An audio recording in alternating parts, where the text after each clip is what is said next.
Hey guys, tonight we descend into a world of cosmic dread, where prophecies aren't a choice, but a trap. Picture this.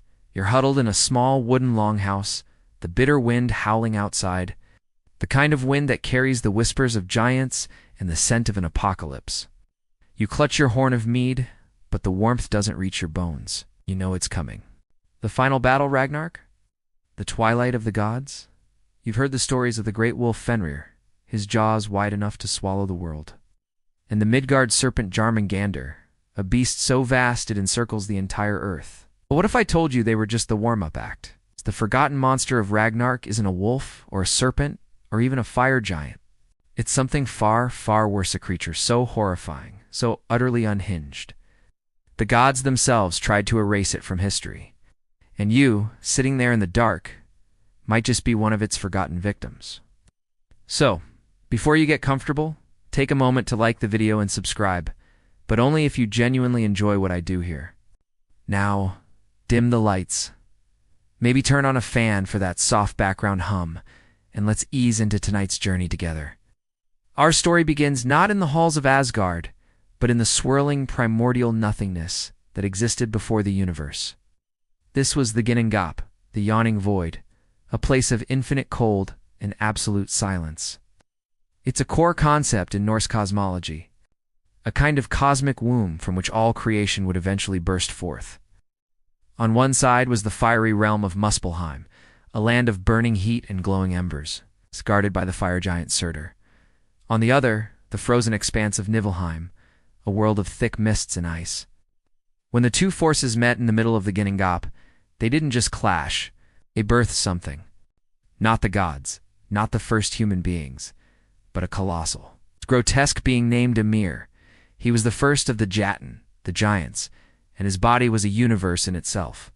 Historians still argue whether the giants were a separate race or simply the chaotic, untamed side of the gods' family tree. Regardless, Ymir was a monster of immense scale, feeding on the milk of a cosmic cow and creating more giants from the sweat of his armpits and the joining of his legs. Yeah, you heard that right, his armpits? The Norse myths are nothing if not a little strange. From Ymir's grotesque body, the first gods, Odin, Vili, and were born. They looked at the chaos and decided to make a stand. They slew Ymir, and from his colossal corpse they fashioned the world we know. His blood became the oceans, his bones the mountains, his hair the forests, and his skull the sky. And so, the universe of the 9 worlds was created, a grand order imposed on a messy, chaotic beginning. It's an idea you see in many creation myths: order from chaos. A deity sacrificing a part of themselves to create the world. For example, in Babylonian mythology, god Marduk kills the primordial serpent Tiamat and splits her body to form the heavens and the earth. But the god's victory over Ymir wasn't a clean sweep. It left a stain, a lingering curse that would fester and grow until it was ready to destroy everything. A single, unseen, forgotten seed of chaos remained, hidden from the god's eyes, waiting for its moment to bloom. This was the true silent terror of Ragnarok. It wasn't a brute force, but a slow-acting poison, and its name wasn't Fenrir or Jörmungandr. It was a creeping, consuming darkness. The universe had been shaped from Ymir's corpse, but chaos, as they say, finds a way. Despite the gods' best efforts to create order, some things simply cannot be controlled. One such thing was Loki, the trickster god, who was an outsider, a giant by blood, but welcomed into Asgard by Odin himself. This relationship, like so many things with Loki, was a ticking time bomb. While Odin represented order and wisdom, Loki was pure, beautiful, and dangerous chaos. He was clever, witty, and undeniably charming, but beneath the surface, a bitter resentment brewed. You can almost picture him at a great feast in Valhalla, a forced smile on his face as he watched the gods celebrate their victory over his giant kin. It's a classic tale of a character who feels they don't belong, leading to a desire to watch everything burn. It's a feeling we all know, a kind of mischievous urge to mess with the perfectly arranged bookshelves just to see what happens. Only for Loki, the bookshelves were the 9 worlds. And so, from this seething resentment, came the ultimate act of defiance. Loki's monstrous offspring. It's one of the most famous parts of Norse mythology, a story that almost feels like a modern-day horror movie. You have Loki, the shapeshifter, the gender-fluid god, who, in some accounts, even gave birth to Odin's 8-legged horse Sleipnir. Historians still argue whether this was a literal interpretation of gender fluidity or a symbolic one. But what's clear is that Loki was not constrained by normal rules of biology or decency. He was a force of nature, a boundary breaker. His most infamous children were with a giantess named Angrboda, whose name translates to bringer of sorrow. From their forbidden union came 3 world-ending beings: a giant wolf, a colossal serpent, and a queen of the dead. These 3 monsters weren't just powerful, they were prophesied to bring about the end of everything. They were the physical embodiment of the gods' worst nightmares. First was Fenrir, the great wolf. He was born with a ravenous hunger and a power that grew with every passing day. The gods in their gilded halls heard whispers of this monstrous pup and felt a shiver of fear. They brought him to Asgard, hoping to contain him, to maybe even domesticate him. But you can't tame a force of nature. He was a wolf of immense size, but more than that, he was a being of pure, unadulterated appetite. He just kept getting bigger and bigger and bigger. It's a classic story of an enemy growing right under your nose. Like that little weed you ignore in your garden, until suddenly, it's a full-blown bush strangling your prized roses. Then came the Midgard serpent, Jörmungandr.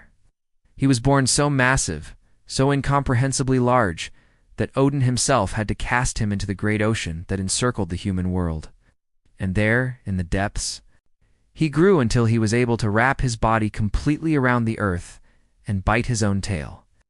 He was the boundary of the world, a silent, slumbering threat at the very edge of existence. Think of him as the ultimate guardian, but one who would, in the end, devour the very world he protected. It's a chillingly beautiful image, a constant circling reminder that the end is always near. And finally, the forgotten one. The third child, the most subtle and perhaps most dangerous of all. Her name was Hel, and her story is far more disturbing than a monster's maw or a serpent's coils. She was born with a face that was half living and half dead. One side was the beautiful, pale face of a goddess. The other was the rotting, skeletal face of a corpse. It's a shocking image, a truly bizarre detail that sets her apart. Like her siblings, she was too dangerous to be allowed to roam free. But unlike them, she wasn't a beast of destruction. She was something much worse. A god of endings. She was the final destination, the end of all hope. But we'll get to her. For now, just know that Loki's children were not a joke or a prank. They were the beginning of the end, a cosmic vendetta made flesh. With the birth of Loki's children, the gods of Asgard found themselves in a unique position. They had just created the world from a dead giant, and now they had to deal with the inevitable fallout 3 new, powerful beings who were destined to unmake it. This wasn't a problem to be solved with a hammer or a spear. It was a matter of prophecy, a dark destiny woven into the very fabric of the cosmos. Odin, the Allfather, knew he couldn't simply kill them. To do so would be to go against the very fate that was foretold, a move that could unravel everything. So, he chose a different path: containment. It was a strategy based not on force, but on a kind of cosmic triage. The first of Loki's children to be dealt with was the Midgard serpent, Jörmungandr. He was still a baby, but he was growing at an alarming rate. Imagine a newborn so huge, so heavy, that its mere presence warped the air around it. Odin decided the best place for him was the ultimate holding pen, the endless ocean that encircled Midgard, the world of men. With a great effort, he picked the colossal snake up and flung it into the sea, and there it grew. It's a beautifully simple, terrifying image of serpent so vast that it eventually formed a ring around the entire world, biting its own tail. It wasn't a prison as much as it was a kind of cosmic holding pattern, a constant reminder of the threat that lurked just beyond the horizon. Also created an interesting problem for the gods. As the serpent grew, it stirred the seas, creating massive, churning waves that constantly crashed on the shores of Midgard. This is a brilliant example of how Norse myths often explain natural phenomena. Just like the sun and moon being chased by wolves, here the tides and sea currents are explained by a slumbering monster. Next, Odin turned his attention to Fenrir, Unlike his siblings, Fenrir wasn't just a physical threat.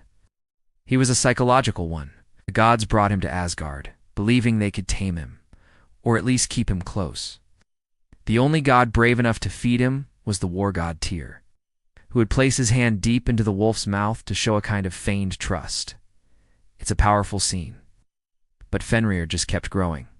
He went from a pup you could pet to a beast so large his jaws could snap a tree in half. He wasn't just an animal, he was a being of immense, untamed power. The gods realized they couldn't just keep him around. They had to bind him. They tried 2 different chains, both forged by the gods themselves.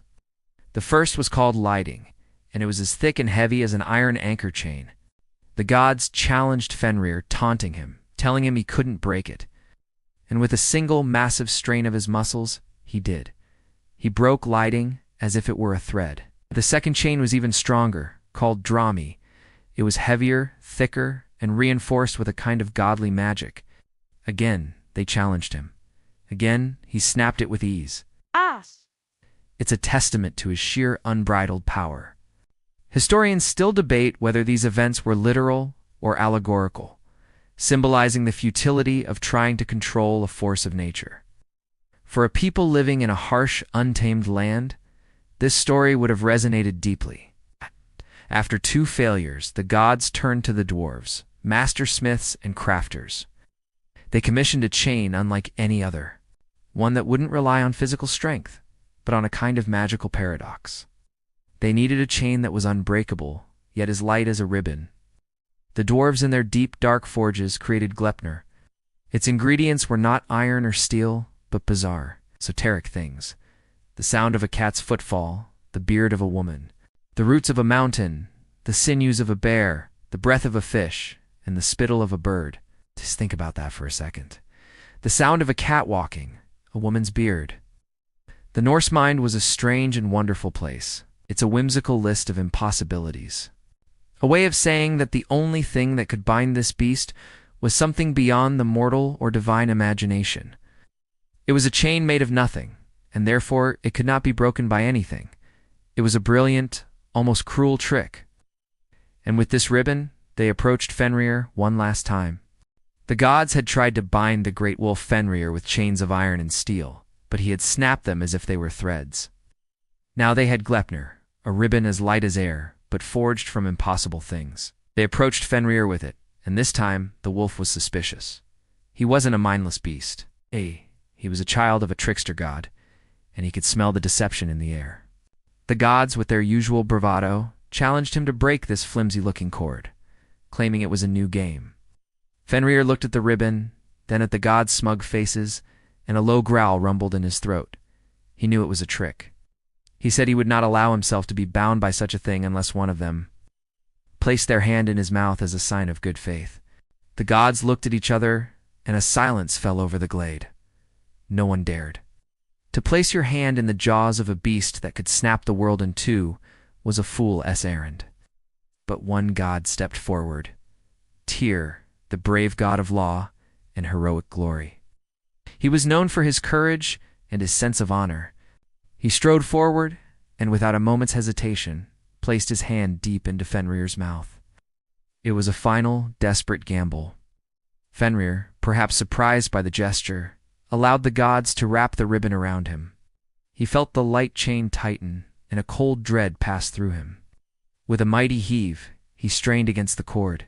He strained again, and again.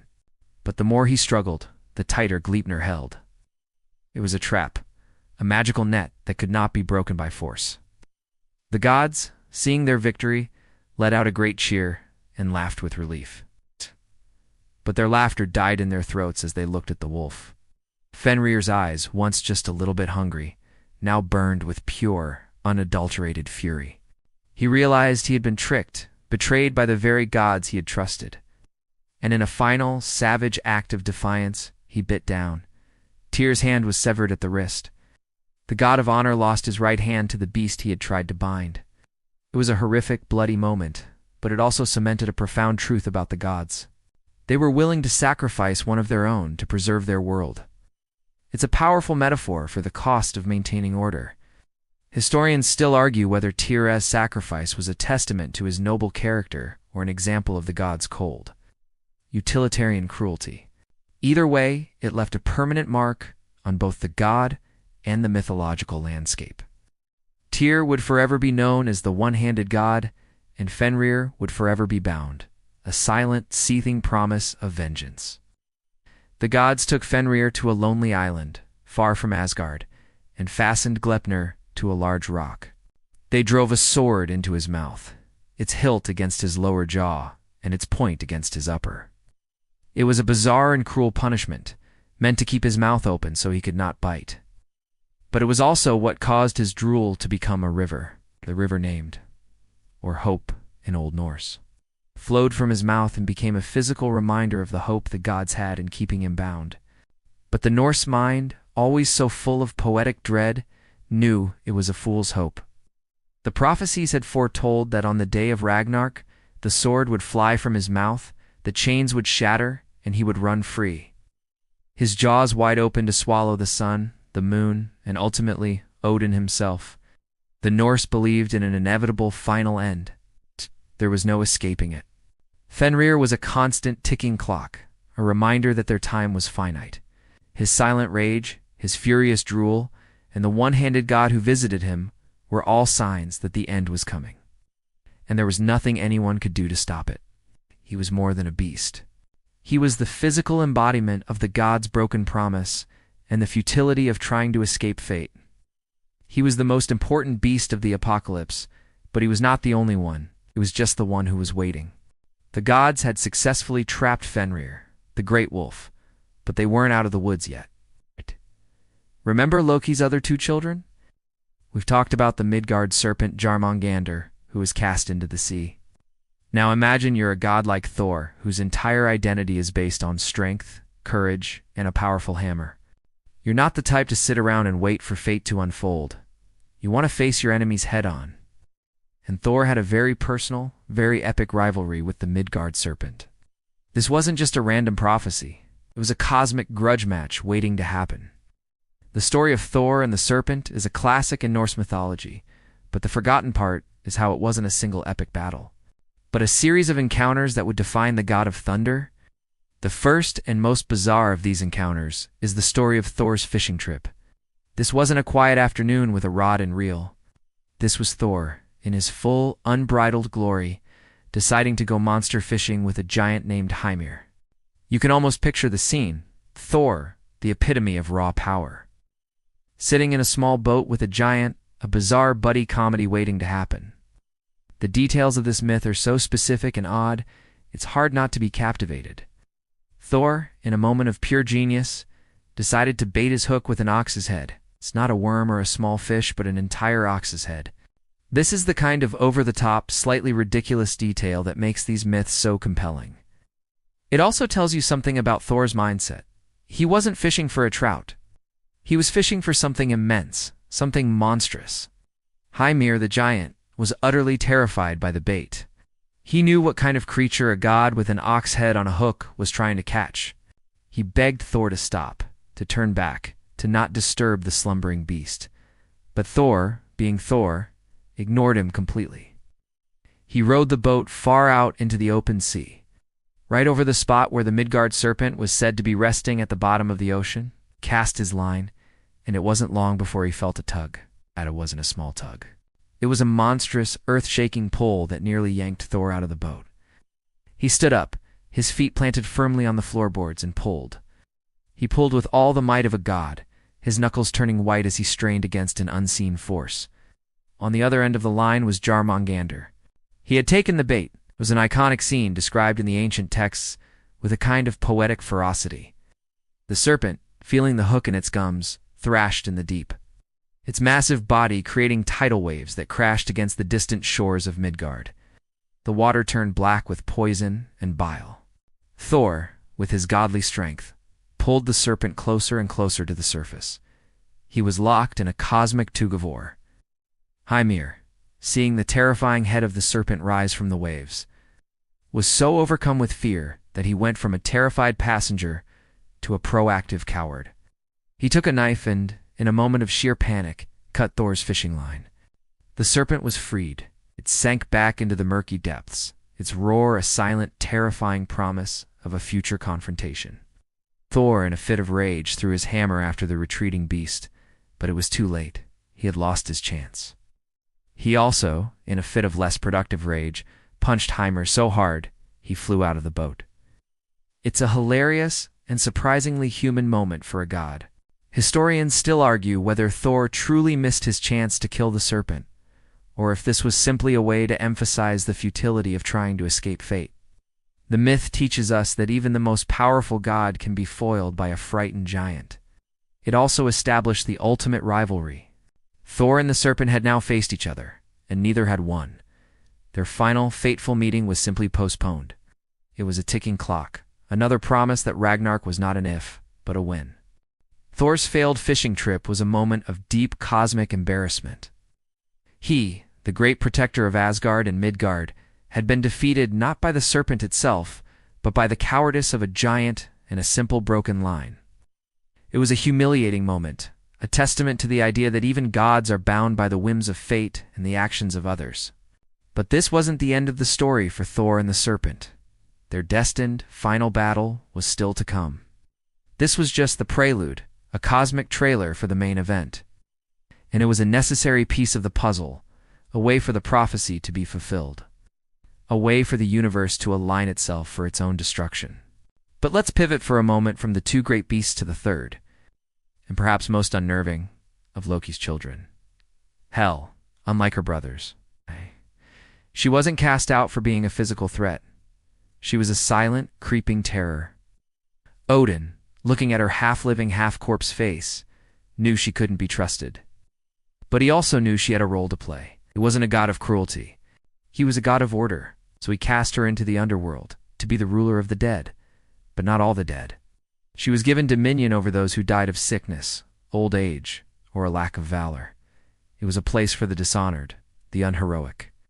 It was unto punishment as much as it was a kind of cosmic landfill for those who weren't worthy of Valhalla, the Hall of the Slain. Hel's realm was not a place of fire and torment like the Christian hell you might be familiar with. No, Helheim was a place of bone-chilling cold, of perpetual gloom, and of a silence so thick it was deafening. It was a place of endless gray fog, a land so empty of life and joy that it was a kind of spiritual purgatory.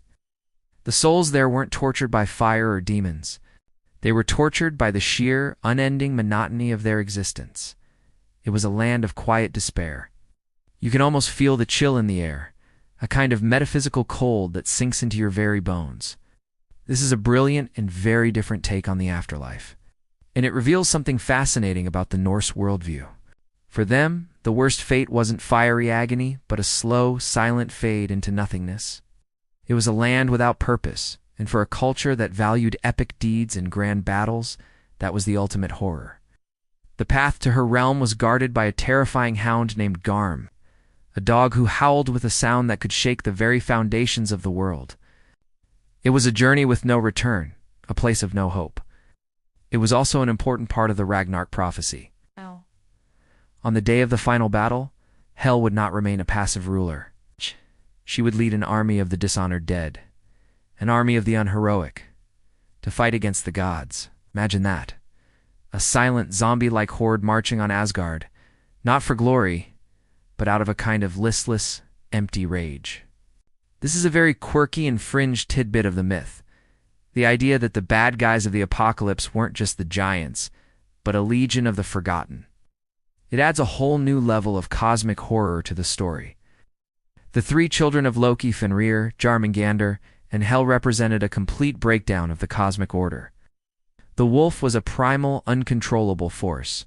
The serpent was a symbol of the world's own decay. Hel was the living, breathing representation of a world that had lost its meaning, its purpose. They were not just monsters. They were a slow-acting poison, a cancer that had been eating away at the universe since its creation. Historians still argue about what these three entities truly represent. Are they a commentary on the dangers of unchecked power? The inevitable decay of all things? Or is it all just a cool story about a wolf that bites off a god's hand? The answer, as always, is probably a little bit of all three. For our story, they are the quiet, creeping dread that lurks beneath the surface of the epic, a constant reminder that the end is not only coming, it's already here. With his 3 monstrous children bound, cast out, or sent to the underworld, you might think Loki would finally settle down. But you'd be wrong.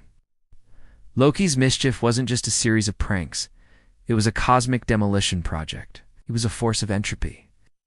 A god whose very presence unraveled the careful tapestry woven by Odin. His most famous misdeeds are a testament to this, each one chipping away at the foundation of Asgard. There was the time he stole the goddess Sif's golden hair, ridiculous act of vanity that ended with the dwarves crafting some of the most famous treasures in Norse mythology, including Thor's hammer Mjolnir, starting a chain of events that would accidentally create the world's most famous weapon. It's a perfect example of his chaotic nature. He causes destruction and chaos, but from it, something new is born. Another famous tale is the story of the walls of Asgard. The gods, wanting to protect their home, hired a giant to build a massive wall in a single winter. The payment? The sun, the moon, and the goddess Freya? A ridiculous price, of course. But the gods were confident the giant couldn't do it. But the giant, with his magical horse, was building at a frightening pace. The gods, panicking, turned to Loki. Loki, in one of his most bizarre transformations, turned himself into a mare and lured the giant's horse away. The giant, unable to finish the work in time, was killed by Thor. This act saved the gods. But it also resulted in Loki giving birth to Odin's 8-legged horse Sleipnir. This is a perfect example of a myth that has a clear historical or cultural purpose. The tale of the wall builder is often seen as a political allegory, a commentary on the dangers of making impossible promises and the need for cunning to escape a bad deal. It also, involves a horse getting pregnant with another horse. Classic, but Loki's greatest. Most unforgivable crime wasn't a prank or a selfish act. It was an act of deliberate, premeditated malice that would set the final stage for Ragnarok. This was the murder of the god Balder. Balder was the most beloved of all the gods, the god of light, purity, and beauty. He was so universally loved that all of creation, from the smallest blade of grass to the most powerful rock, swore an oath to never harm him. All of creation, that is, except for one tiny plant, the mistletoe. It was considered so insignificant and harmless that the goddess Frigg, Balder's mother, didn't even bother to ask it to swear the oath. This seemingly insignificant detail is the key to the entire catastrophe. It's a fantastic example of a narrative device that hinges on a single, tiny, seemingly unimportant detail. Think of it like that one tiny thread on a sweater that if you pull it, unravels the whole thing. The gods, in their playful hubris, would gather and throw weapons at Balder, laughing as they bounced harmlessly off his body. It was a game, a celebration of his invulnerability. Loki, a silent, seething observer, watched them. Weakness, the one loophole in their perfect plan. Ain't disguised himself as an old woman and tricked Frigg into revealing the one thing that could harm her son. She told him about the mistletoe, the plant that had been too young to swear the oath. Loki, a smile creeping across his face, went and found the mistletoe. He fashioned it into a dart. He then went back to the gathering of the gods, where he saw Balder's blind brother, Jar, standing on the sidelines, unable to participate in the game. Loki approached him, and feigning kindness offered to guide his hand. He placed the mistletoe dart in Hodder's hand and told him to throw it at Balder, so he too could be part of the fun. Hodder, a god who had never known malice, took the dart and threw it. The dart, guided by Loki's hand, flew through the air and struck Balder in the heart. The god of light fell dead. A gasp went through the crowd. The sound of happy laughter was replaced by the silence of shock, then the wails of grief. It was an act so terrible, so unforgivable, that it would change the course of the world forever. The gods had lost their light. Loki and his victory had just set in motion the final, irreversible march towards Ragnarok. The death of Balder was the moment the world began to truly unravel. It was an act of such profound malice that it severed the bonds between gods and broke the very fabric of peace. The gods were plunged into a grief so deep they could not even speak of it. It's a chilling detail that, in the sagas, they were so shocked and heartbroken that they couldn't even utter a word. It's a beautifully human moment in a story full of cosmic grandeur. They held a massive funeral for Balder, placing his body on a funeral pyre upon a massive ship, his grieving wife dying of sorrow right there beside him. The gods, with their vast powers, could not bring him back. But there was one last hope. Hermod, another son of Odin, volunteered to ride to the underworld on Odin's 8-legged horse, Sleipnir, to beg Hel to release Baldur. It was a journey of 9 days and 9 nights, a terrifying trek through a world of perpetual twilight. Hermod rode across the bridge to Helheim, a bridge that gleamed with gold and was guarded by a giantess with a terrifying voice. He finally arrived at the gates of Hel's Hall, a place of silent dread, and pleaded his case to the goddess of the dead herself. With her half-living, half-rotting face, listened to his plea and made him a deal. She would release Baldur, but only if every single thing in the universe, living and dead, wept for him. It was a seemingly impossible task, but the gods were desperate. They sent messengers throughout the 9 worlds, and every plant, every stone, every giant, every god began to weep for Baldur. But one giantess, named Thok, refused. She was old, withered, and cruel. She was, in fact, Loki in disguise. She said, "Let Hel keep what she holds." And with those words, the last hope for Baldur's return was extinguished. It was a final cold act of vengeance by Loki, a clear signal to the gods that he was done playing games. He had not just killed a god, he had killed hope. Wow. This is one of the most powerful and heartbreaking moments in all of Norse mythology. It's an act of betrayal so deep, it ensures the end of all things. The gods, in their fury, knew they could no longer contain Loki's malice with a simple binding or a prank. He was no longer a mischievous jester. He was an enemy of the cosmos. And so, the gods finally captured Loki. They bound him in a cave with the entrails of his own son. A horrifying, almost unthinkable punishment. They turned his other son into a wolf, a cruel, ironic twist of fate. And then they placed a venomous serpent above his head. The serpent dripped venom onto his face, causing him unimaginable pain. His loyal wife Sigyn sat with him, holding a bowl to catch the venom. But every time she had to empty the bowl, a drop of venom would land on his face, and he would writhe in agony, his convulsions causing earthquakes throughout the world. This is a brilliant example of a mythological detail being used to explain a natural phenomenon. For the Norse, earthquakes weren't a geological event. They were the screams of a chained, tortured god. Loki was a god, but his punishment was a grim reminder that no one, not even a god, could escape the consequences of their actions. The serpent above him, the one that dripped poison onto his face, was a quiet, constant tormentor. It was a living, breathing symbol of his own sins. And there he would remain, a silent, writhing promise of a coming storm. The earthquakes were not just a random occurrence. They were the slow, steady march towards Ragnarok. They were a reminder that the world was not stable, that it was on the verge of falling apart. The gods had created their own apocalypse beast, not of fang and claw, but of pure, unadulterated pain and rage. He wasn't a beast you could fight with a hammer. He was a silent scream, and on the day of Ragnarok, that scream would finally be unleashed. The world, in the aftermath of Baldur's death and Loki's capture, was in a state of suspended agony. The gods, their hearts heavy with grief and fury, knew that the end was no longer a distant prophecy. It was a certainty. And Loki, in his silent torment, was the living embodiment of that countdown. The earthquakes, the convulsions that shook the earth every time the serpent's venom hit his face, were a constant reminder of the coming storm. But before the grand, cataclysmic finale of Ragnarok could begin, there were a series of final, bizarre omens. These weren't epic battles or great deeds. They were quiet, subtle changes that signaled the world's slow, agonizing death. It's a fantastic, often forgotten part of the myth, the idea that the apocalypse would not begin with a bang, but with a series of whispers and subtle shifts. The first of these omens was the Fimbul Winter, the Great Winter.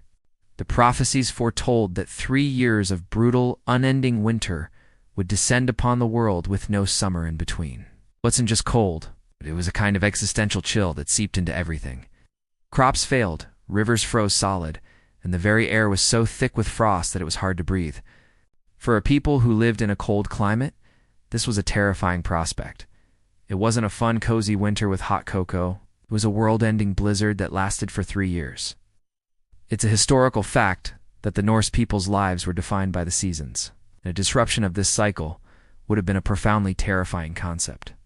It was a sign that the natural order, the very rhythm of the universe, had been broken. It was a silent, creeping terror, a kind of cosmic hypothermia that began to slowly kill the world. During this time, all sense of social order began to break down. The myths speak of a time when brothers would fight and kill each other for greed, when the bonds of kinship and loyalty would be forgotten. It was a world gone mad with cold and despair. This is a very interesting piece of social commentary woven into the myths, a kind of moral warning. The apocalypse wasn't just a physical event, it was a psychological one. The world would not be destroyed by a monster's jaws, but by the moral decay of its own inhabitants. It was a brutal, honest assessment of human nature.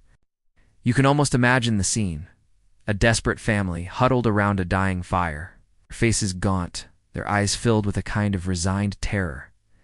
As they watch the snow fall endlessly outside, it's a much more terrifying image than a fire giant. The end of the world for the Norse was not just about fire and fury, it was about the slow, silent death of hope. And then came the wolves. Remember Skull and Hati, the wolves who chased the sun and moon across the sky? Well, during the Fimbulwinter, the wolves grew closer. They were no longer just a distant threat. They were right on the heels of the sun and moon. The sky began to darken, and a feeling of dread settled over the world. The gods, knowing what was coming, could do nothing.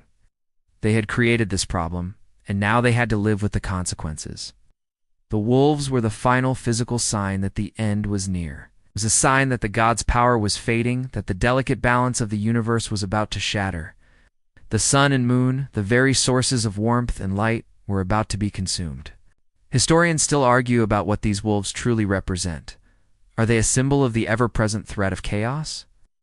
Or are they a more literal interpretation of a solar eclipse, a terrifying but temporary event?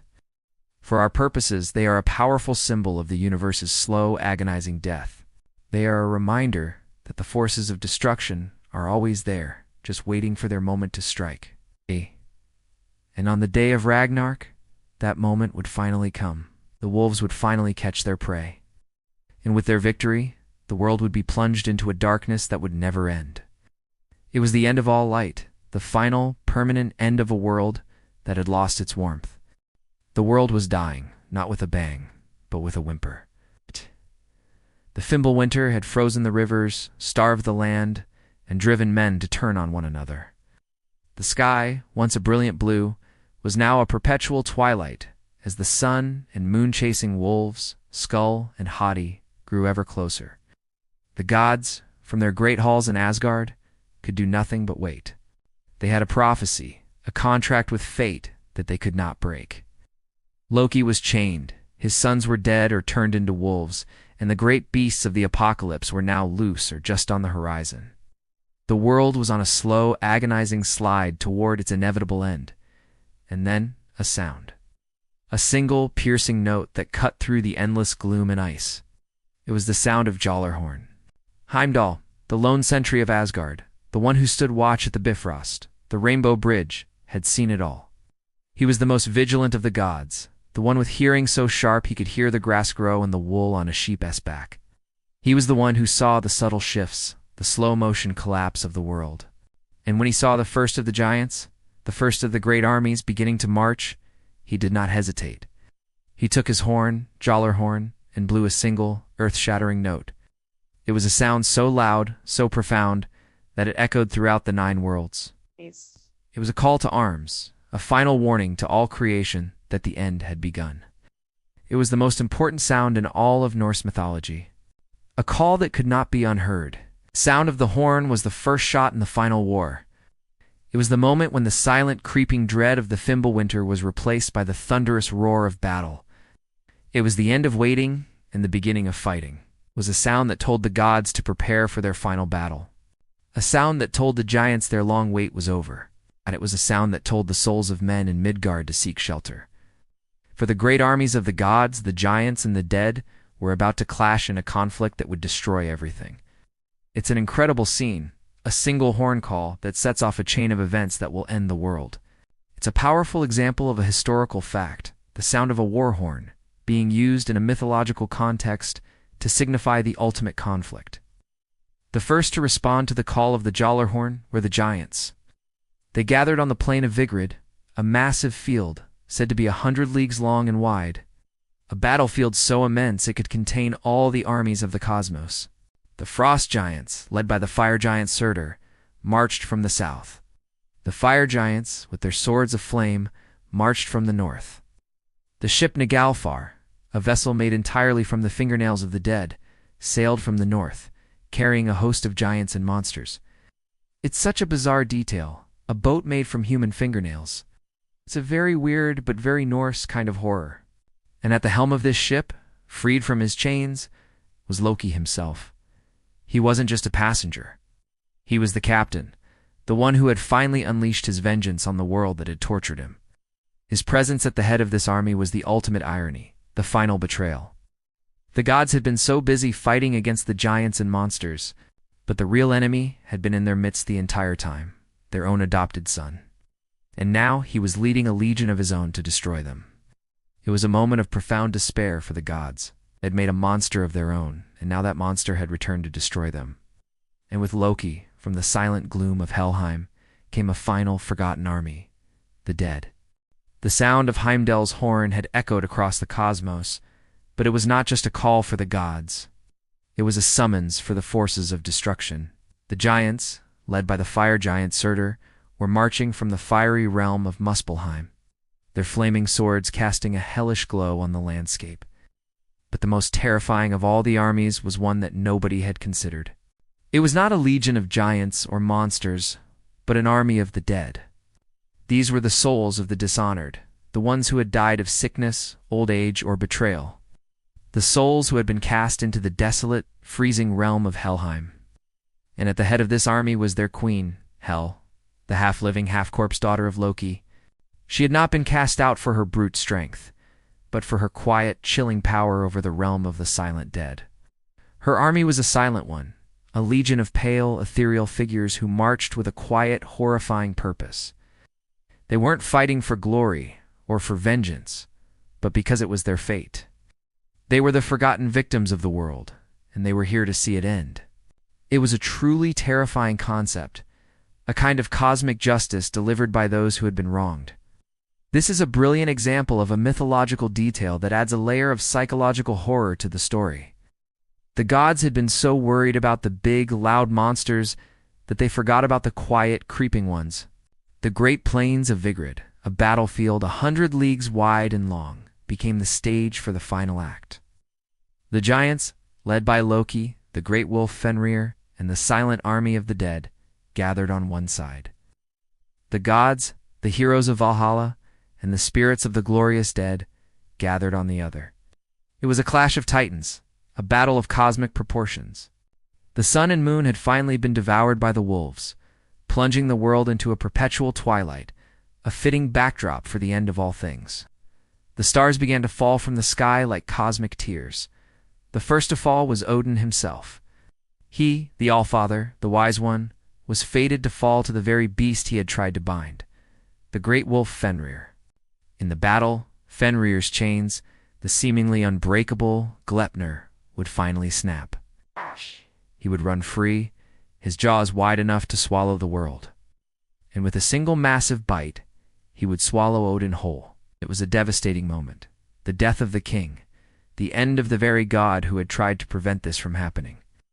It's a powerful lesson in the futility of trying to escape fate. But Odin's son Vidar, the god of silence, would not let his father's death go unavenged.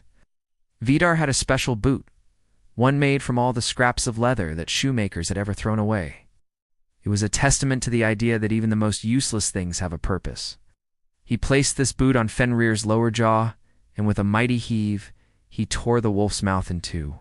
It was a brutal but necessary act. It was a quiet, almost forgotten part of the myth, but it was also a moment of profound victory.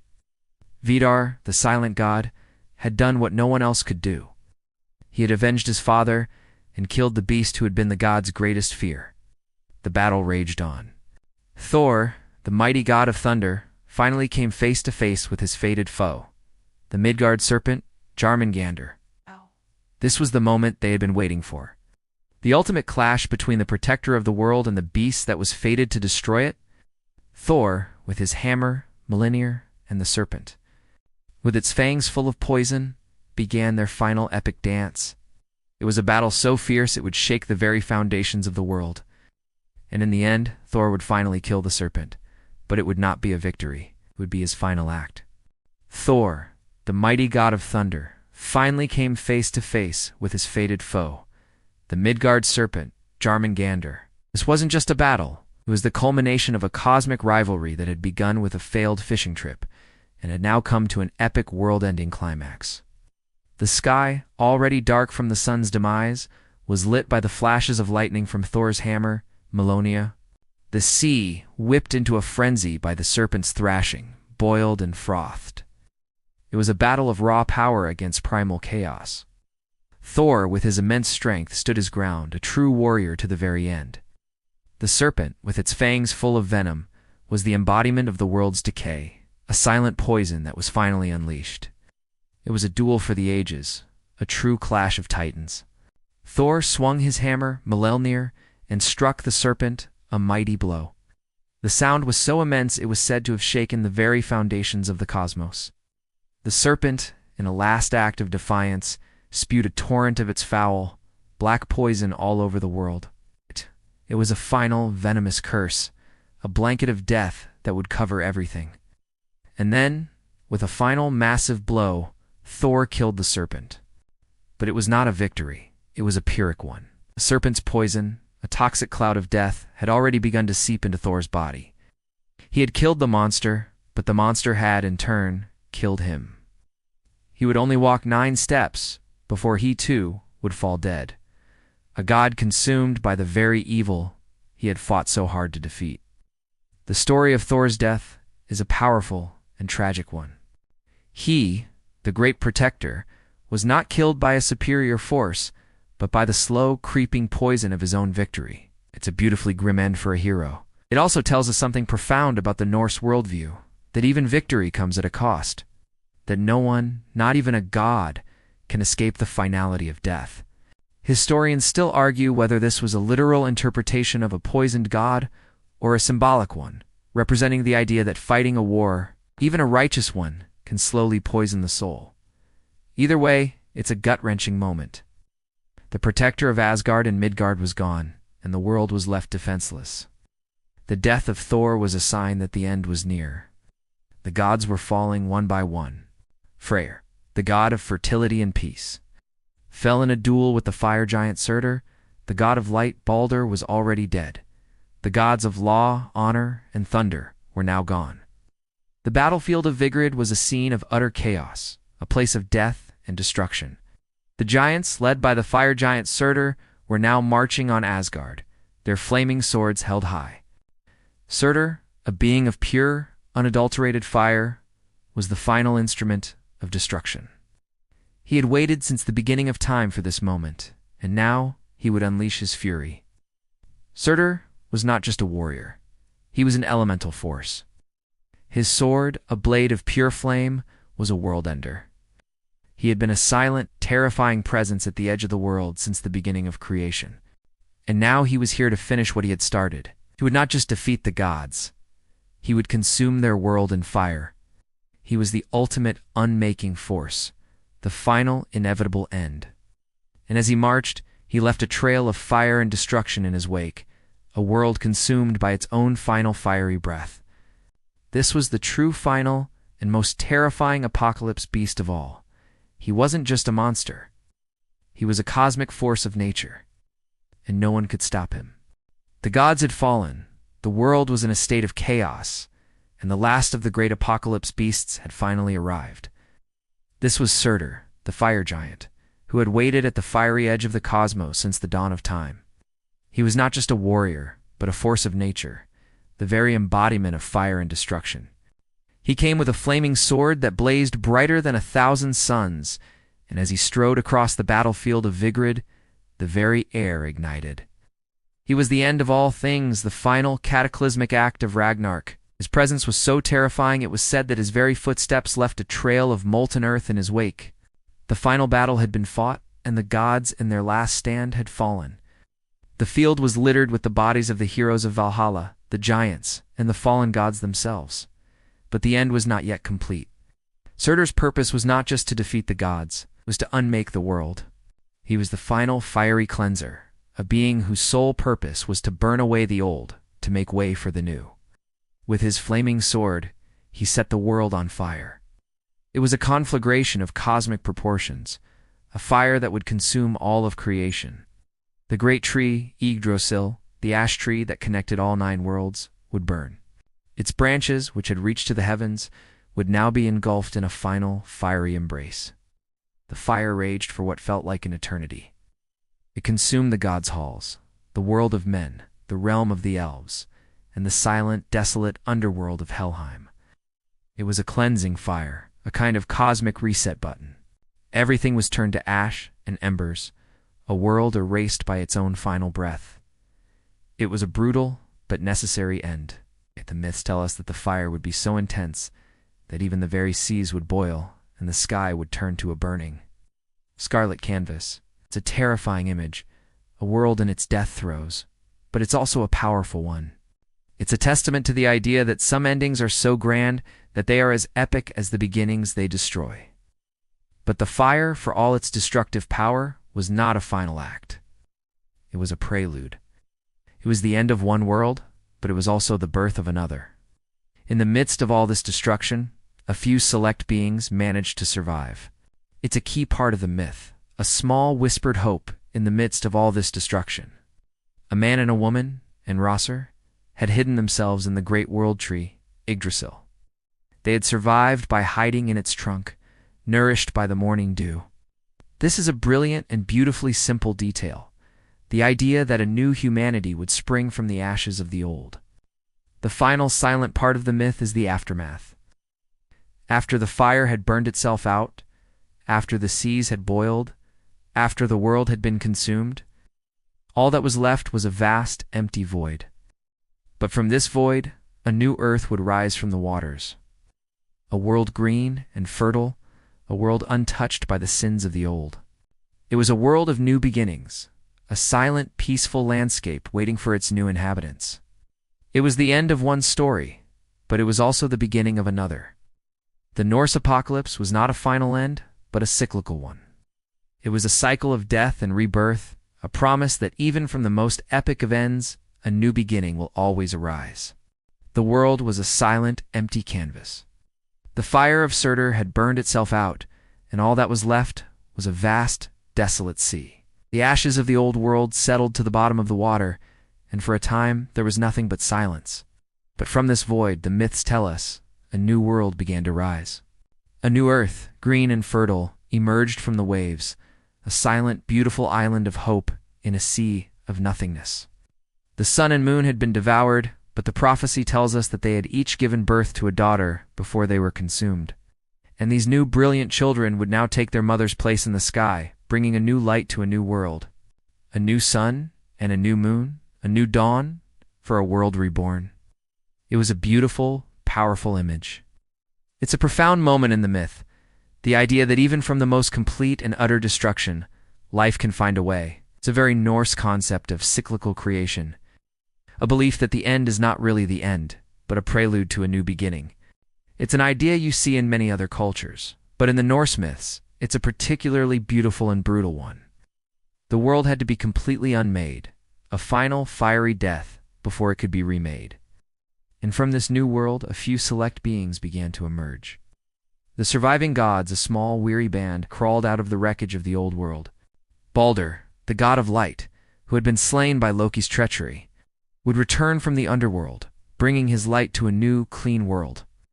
His brother Hodor, the blind god who had accidentally killed him, would also return, and they would be joined by a few others, including Thor's sons, Modi and Magni, who would inherit their father's hammer, Mjolnir. The gods would return, but they would be changed. They would be wiser, humbled by the apocalyptic end of their world. This is an important detail, the idea that the new gods would be a different kind of deity, a more gentle and learned one. But the most important survivors were not gods. They were two humans, a man and a woman named Enrosser. They had hidden themselves in the great world tree, Yggdrasil, during the final fire. They were not brave warriors or epic heroes. They were just two people who had found a way to survive. They had lived on the morning dew, a simple and beautiful detail that reminds us that even in the most epic of tales, the small things can matter the most. And from these two, a new humanity would spring, a new race of mortals who would be a clean slate, a people without the sins of the old world. The new world would be a peaceful one. The gods would no longer be at war with the giants, and the great beasts of the apocalypse would be gone. The world would be a place of quiet contemplation, a world of peace and tranquility. It was the ultimate irony of the Ragnarok myth.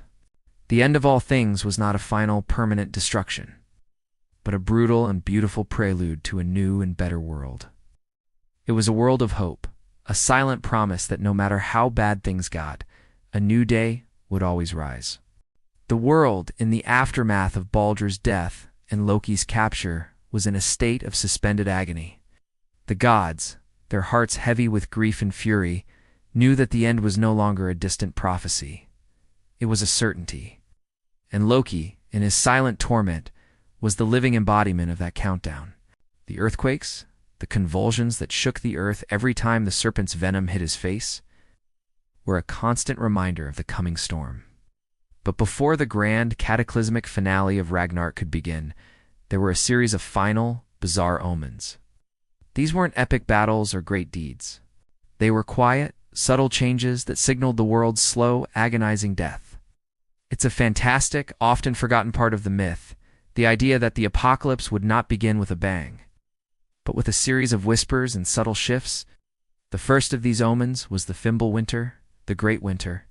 The prophecies foretold that 3 years of brutal, unending winter would descend upon the world with no summer in between. It wasn't just cold, but it was a kind of existential chill that seeped into everything. Crops failed, rivers froze solid, and the very air was so thick with frost that it was hard to breathe. For a people who lived in a cold climate, this was a terrifying prospect. It wasn't a fun, cozy winter with hot cocoa. It was a world-ending blizzard that lasted for 3 years. It's a historical fact that the Norse people's lives were defined by the seasons. And a disruption of this cycle would have been a profoundly terrifying concept. It was a sign that the natural order, the very rhythm of the universe, had been broken. It was a silent, creeping terror, a kind of cosmic hypothermia that began to slowly kill the world. During this time, all sense of social order began to break down. The myths speak of a time when brothers would fight and kill each other for greed, when the bonds of kinship and loyalty would be forgotten. It was a world gone mad with cold and despair. This is a very interesting piece of social commentary woven into the myths, a kind of moral warning. The apocalypse wasn't just a physical event, it was a psychological one. The world would not be destroyed by a monster's jaws, but by the moral decay of its own inhabitants. It was a brutal, honest assessment of human nature. You can almost imagine the scene. A desperate family huddled around a dying fire, their faces gaunt, their eyes filled with a kind of resigned terror. As they watch the snow fall endlessly outside, it's a much more terrifying image than a fire giant. The end of the world for the Norse was not just about fire and fury, it was about the slow, silent death of hope. And then came the wolves. Remember Skull and Hati, the wolves who chased the sun and moon across the sky? Well, during the Fimbulwinter, the wolves grew closer. They were no longer just a distant threat. They were right on the heels of the sun and moon. The sky began to darken, and a feeling of dread settled over the world. The gods, knowing what was coming, could do nothing.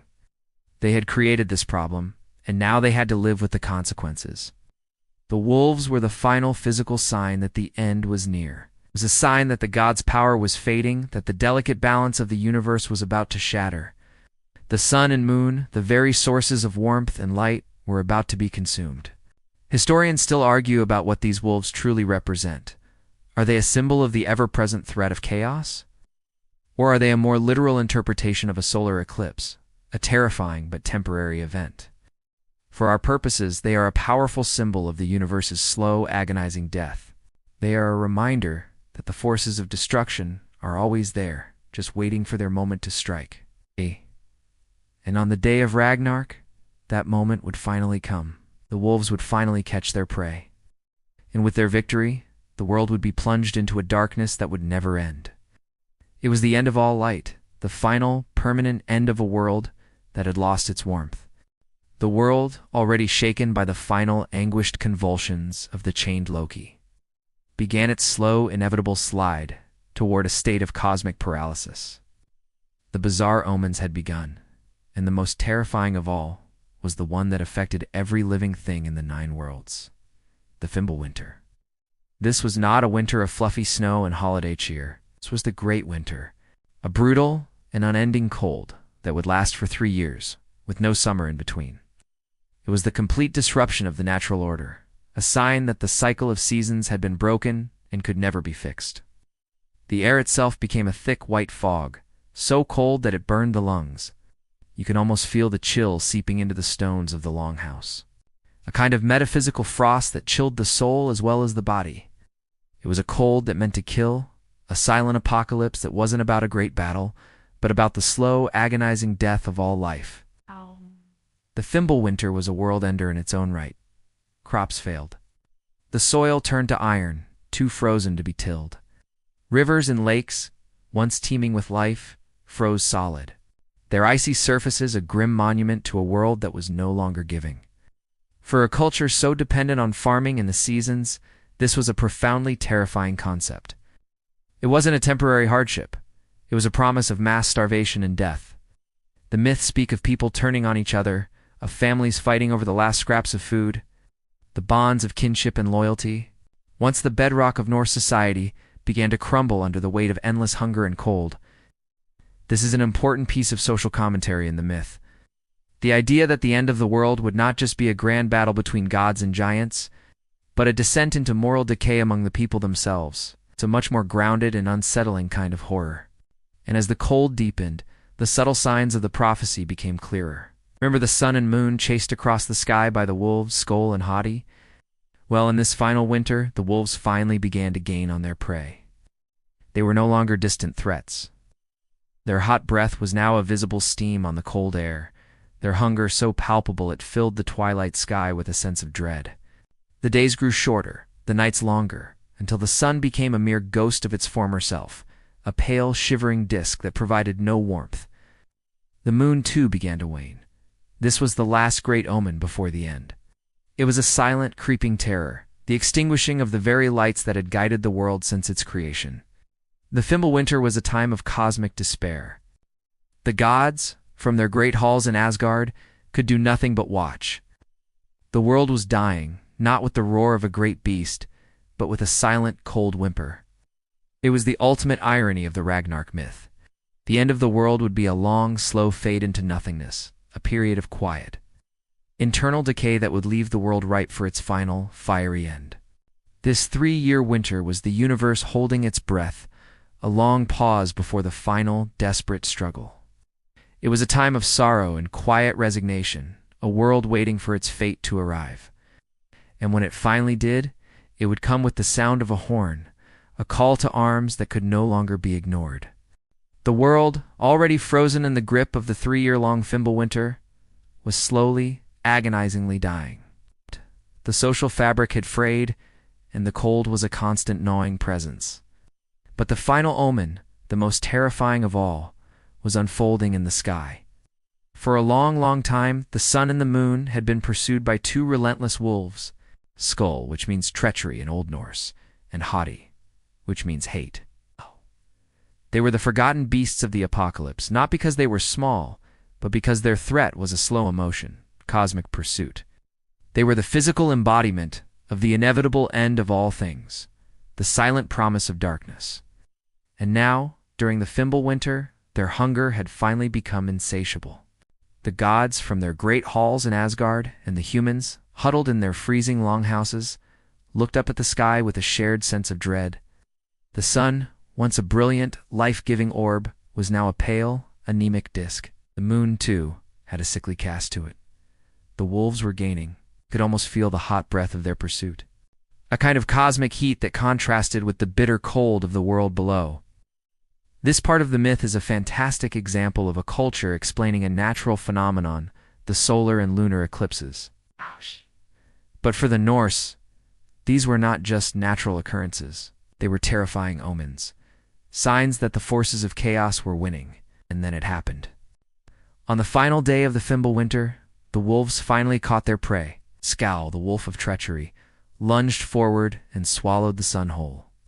The sky, which had been a perpetual twilight, was now plunged into an absolute permanent darkness. There was no light, no warmth, no hope.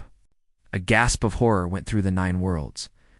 And then, Hati, the wolf of hate, caught the moon and swallowed it as well. The stars, which had twinkled with a faint light in the darkness, fell from the sky like cosmic tears, leaving nothing but an empty, black void. This was the final, irreversible act before the great battle.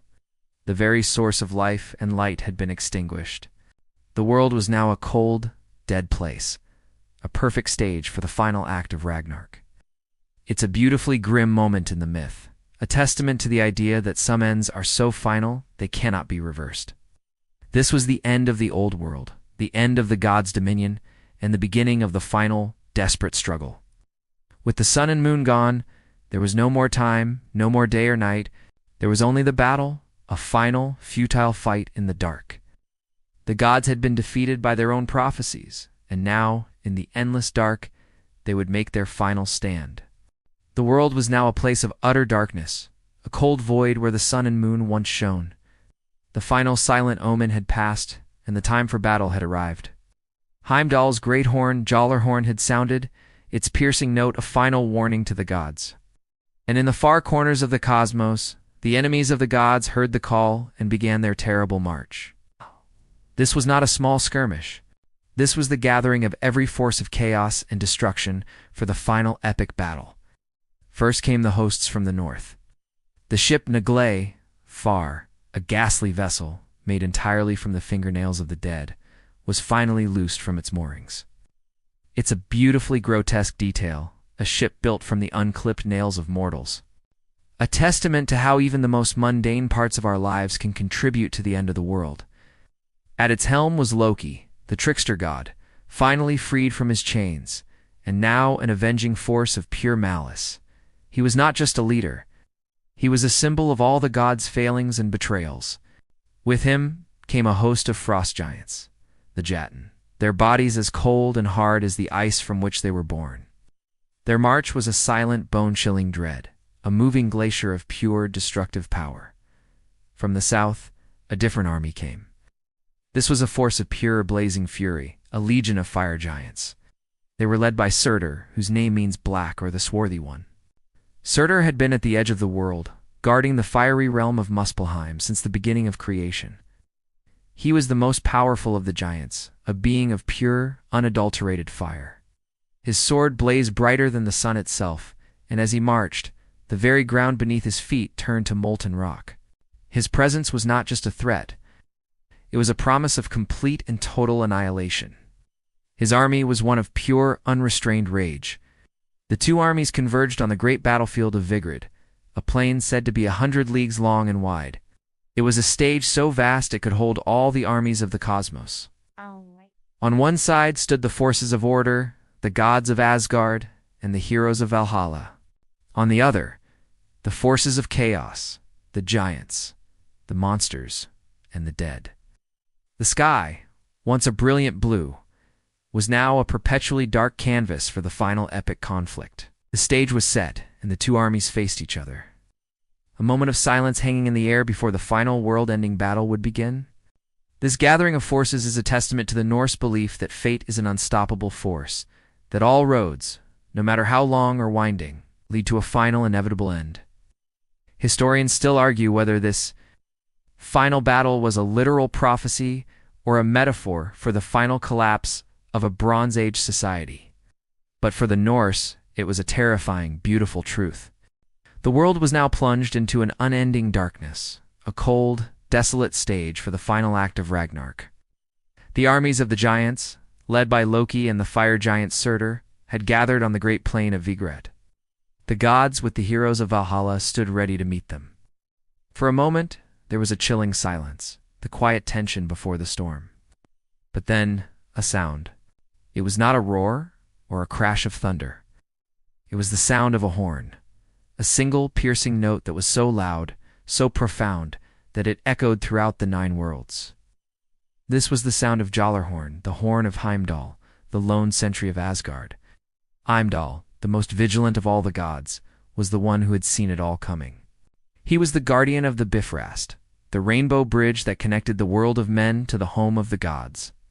He had eyes so sharp he could see a single blade of grass grow, and ears so keen he could hear the wool on a sheep's back.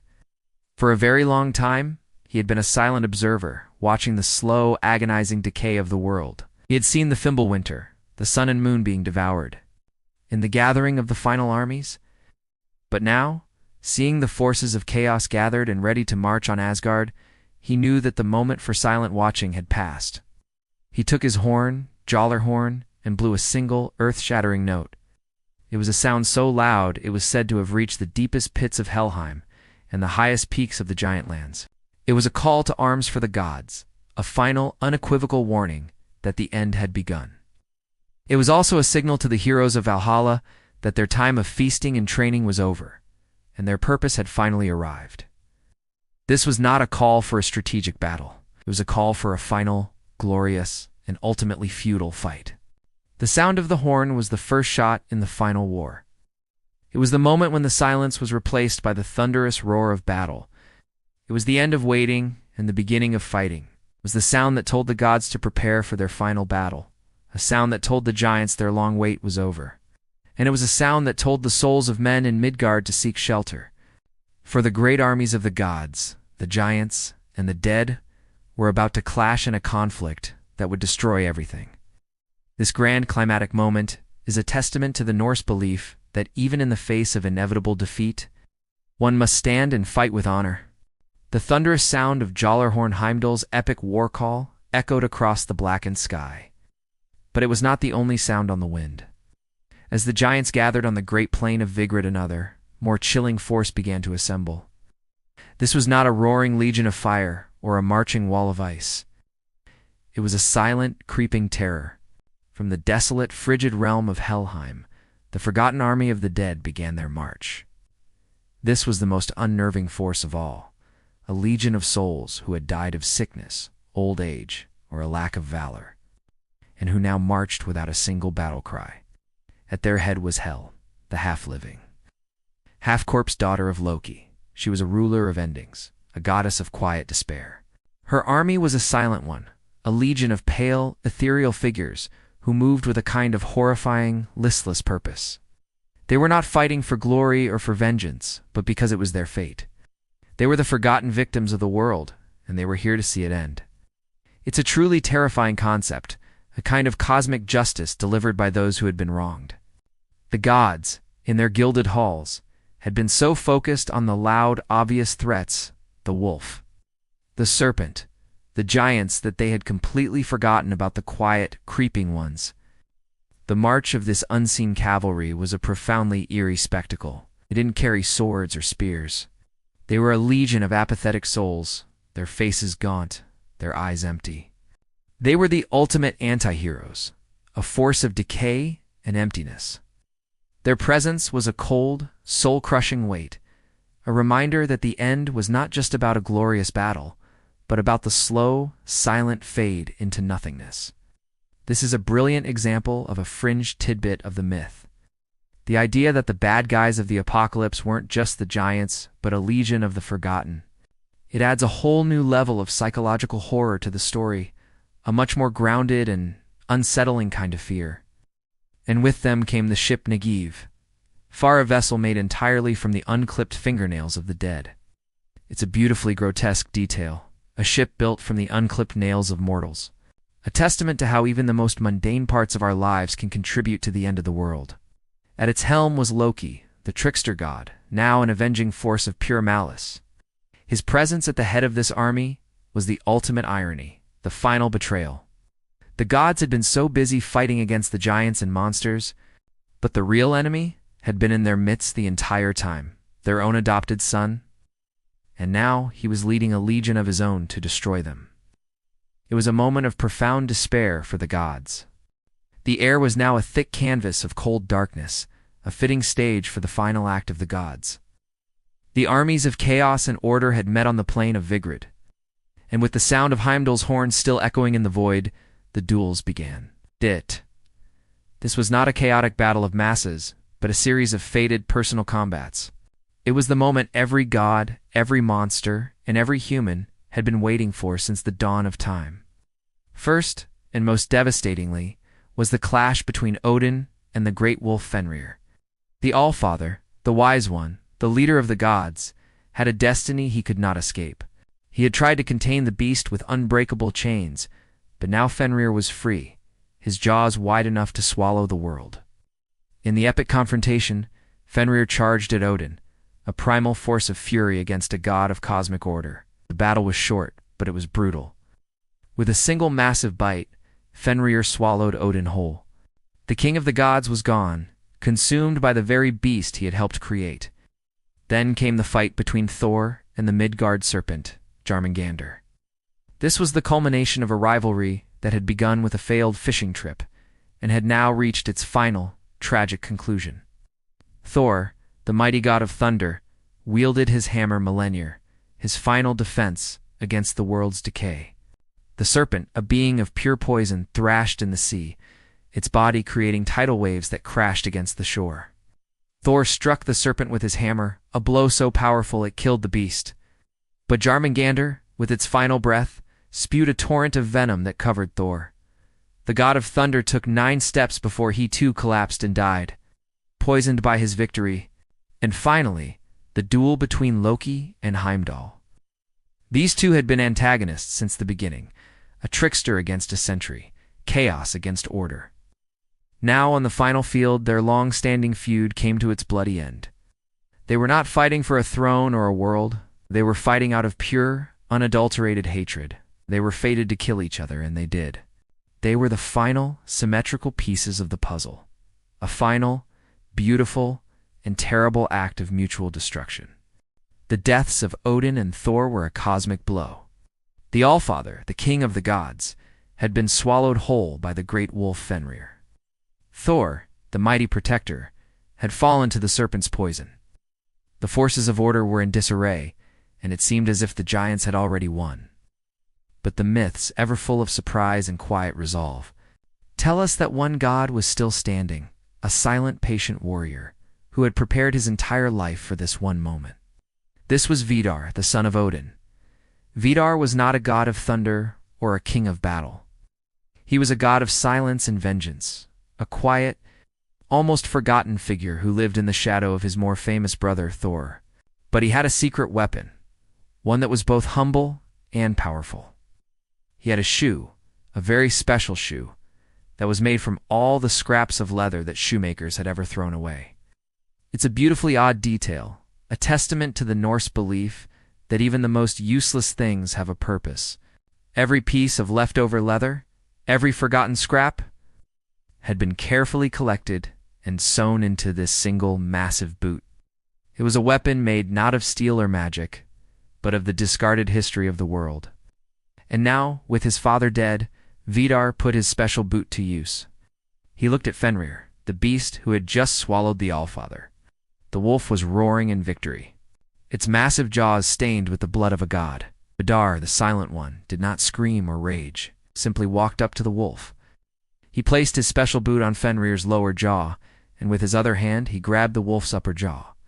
The boot, made from all the forgotten scraps, was so incredibly strong that it held the wolf's mouth open.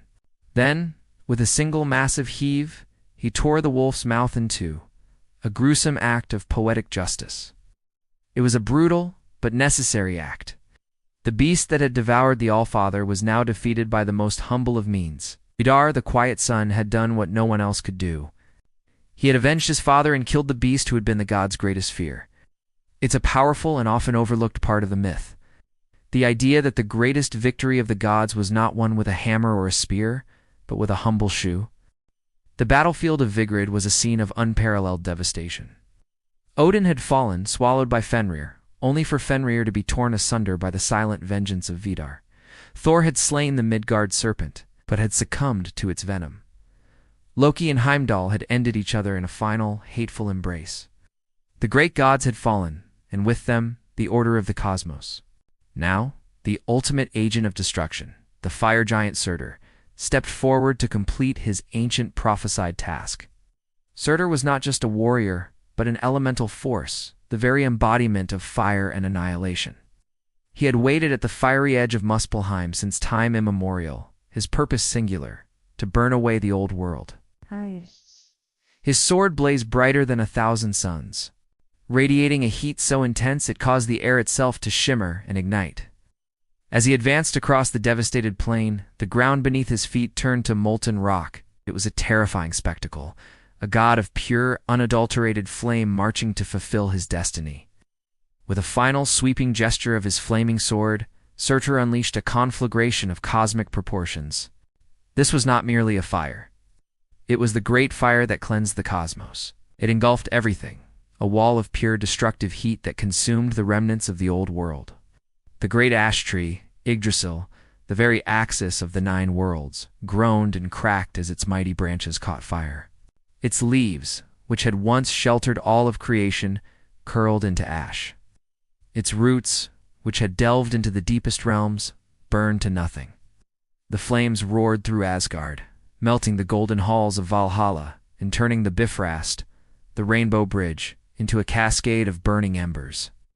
They swept over Midgard, the world of men, reducing every forest, every mountain, every river to cinders. You could imagine the terror, even in the darkness, as this wall of fire consumed everything in its path, leaving not a trace of the world that once was.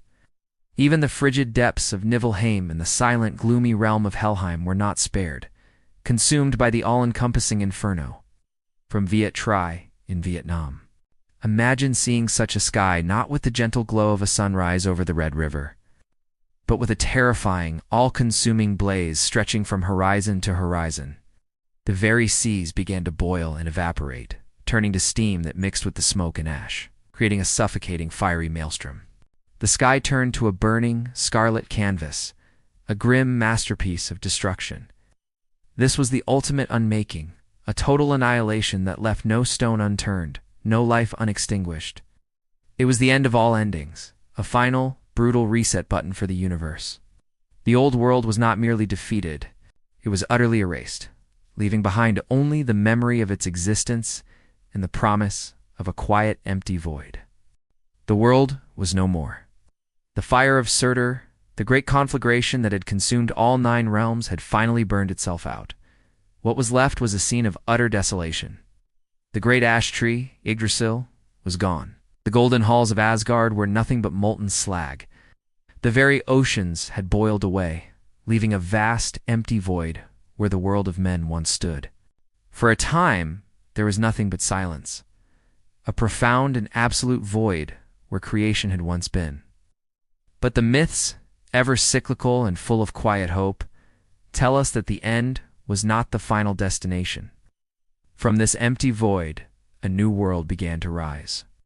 A new earth, pristine and green, emerged from the waters that had once been the great oceans of the old world. It was a silent, beautiful island of hope in a sea of nothingness. This was the birth of the new world, a clean slate, a landscape untouched by the sins and the wars of the past. The sun and moon had been devoured, but they had each given birth to a daughter before they were consumed. These new, brilliant children would now take their mother's place in the sky, bringing a new light to a new world. A new sun and a new moon, a new dawn for a world reborn. It was a beautiful, powerful image. It's a profound moment in the myth, the idea that even from the most complete and utter destruction, life can find a way. It's a very Norse concept of cyclical creation, a belief that the end is not really the end, but a prelude to a new beginning. It's a brutal truth, but it's also a comforting one. The world had to be completely unmade, a final, fiery death, before it could be remade. And from this new world, a few select beings began to emerge. The surviving gods, a small, weary band, crawled out of the wreckage of the old world. Baldur, the god of light who had been slain by Loki's treachery, would return from the underworld, bringing his light to a new, clean world. His brother Hogr, the blind god who had accidentally killed him, would also return. and they would be joined by a few others, including Thor's sons, Modi and Magni, who would inherit their father's hammer, Mjolnir. The gods would return, but they would be changed. They would be wiser, humbled by the apocalyptic end of their world. This is an important detail. The idea that the new gods would be a different kind of deity, a more gentle and learned one. But the most important survivors were not gods. They were two humans, a man and a woman named Rosser. They had hidden themselves in the great world tree, Yggdrasil, during the final fire. They were not brave warriors or epic heroes. They were just two people who had found a way to survive. They had lived on the morning dew, a simple and beautiful detail that reminds us that even in the most epic of tales, the small things can matter the most. And from these two, a new humanity would spring, a new race of mortals who would be a clean slate, people without the sins of the old world. The fire was gone. The world was gone. All that remained was a profound cosmic silence, a stillness that had never existed before. The waters that had boiled away now returned, settling into a calm, placid sea. And from these waters, a new land began to rise, a new world, a new beginning. It was a silent, beautiful rebirth from the ashes of apocalypse. The brutal end had led to this moment of quiet, peaceful creation. The scars of the old world had been cleansed by fire and water, and now a new, pristine earth stood ready for life. And with this new world came a new light. The sun, devoured by the wolf's skull, had given birth to a daughter before its demise. This new sun, brighter and more brilliant than the last, rose in the sky and brought a warmth to the world that had been absent for so long. She was a silent promise of a new day, a new beginning, a world that would be free from the shadow of prophecy and the threat of monsters. And then, the survivors began to emerge, not from a great hall, but from the quiet refuge of the world tree, Yggdrasil. The two humans and Rosir crawled from its trunk, weary but alive. They were not heroes, but simple survivors. They were a testament to the idea that even in the most epic of tales, the quiet, humble act of endurance can be the most important. From these two, a new humanity would spring, a new race of mortals who would be a clean slate, a people without the sins of the old world. The new world would be a peaceful one. The gods would no longer be at war with the giants, and the great beasts of the apocalypse would be gone. The world would be a place of quiet contemplation, a world of peace and tranquility. It was the ultimate irony of the Ragnarok myth. The end of all things was not a final, permanent destruction, but a brutal and beautiful prelude to a new and better world. Now, as we fade from this story, feel the calmness of this new world. The final battle is over. The silence has returned. The fires are out. The world is at peace. The whispers of a new dawn are on the wind, a hope that is more fragile and precious than anything that came before. Let the epic grandness of the tale fade, and just feel the quiet hum of a world reborn,